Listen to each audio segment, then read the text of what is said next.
Hello, fellow green thumbs. Today, we're diving into the world of container gardening, specifically focusing on how to grow juicy tomatoes in even the most compact of spaces. Let's kick things off with a quick tour of my own little urban oasis. See that?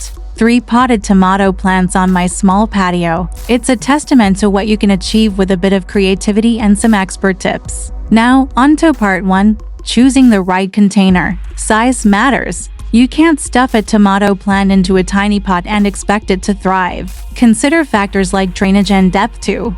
You don't want your plants waterlogged or root-bound. Moving on to part 2, selecting space-saving varieties. Not all tomato plants are created equal. Some are bigger than others, so choose dwarf or bushy varieties that won't outgrow your space quickly. For example, Sweet 100, Tiny Tim, Patio Princess, and Tumbler are all great options for balcony gardens. Lastly, remember to give your tomato plants the care they need. Water regularly, but not excessively. Give them enough sun 6 to 8 hours is ideal, and feed them with a high potassium fertilizer every few weeks. And there you have it, the art of mastering tomato container gardening for small spaces. I hope these tips help you grow your own delicious tomatoes in whatever space you have available. Thank you for tuning in. If you found this video helpful, please hit that like button and subscribe for more gardening tips and tricks. Until next time, happy gardening!